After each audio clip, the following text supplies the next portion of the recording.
ये कहानी एक छोटे से गांव की है जहां शाम ढलते ही सन्नाटा छा जाता था। गांव के बाहर एक पुराना सड़क था जहां रात के समय एक रहस्यमयी बूढ़ी औरत समोसे बेचती थी।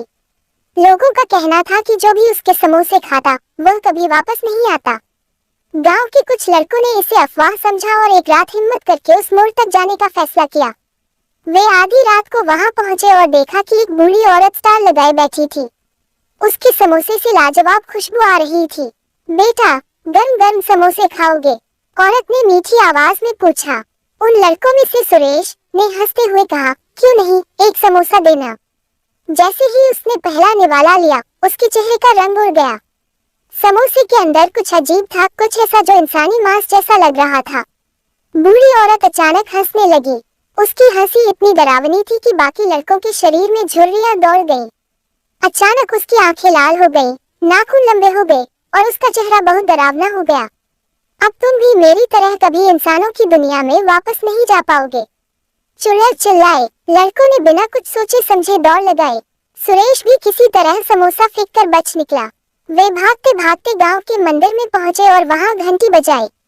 तभी उन्हें महसूस हुआ कि पीछे कोई नहीं था। अगली सुबह वे फिर उस मोड़ पर गए, लेकिन वहां न कोई स्टॉल था, न बूढ़ी औरत।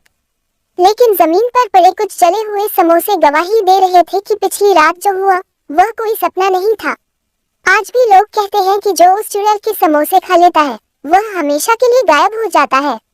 गांव के बड़े बुजुर्गों ने बताया कि सालों पहले एक औरत यहाँ समोसे बेचा करती थी, लेकिन लोगों ने उस पर जादू टोना करने का आरोप लगाकर उसे जिंदा जला दिया था। मरने से पहले उसने श्राप दिया था कि वह हमेशा समोसे बेचती रहेगी और जो उसके समोसे खाएगा वह मौत के मुंह में चला जाएगा। तब से गांव में एक नियम बन गया, कोई भी रात के समय सड़क किनारे समोसे नहीं खाता। लेकिन अगर कभी तुम्हें किसी वीराने में समोसे का ठेला दिखे तो भूलकर भी मत रुकना, क्योंकि हो सकता है वो समोसे बेचने वाली कोई साधारण औरत न होकर वही चुड़ैल हो। हेलो बच्चों, आपको ये कहानी कैसी लगी? अच्छी लगी हो तो प्लीज हमारे चैनल को सब्सक्राइब करना ना भूलें। आज के लिए हर हर महादेव।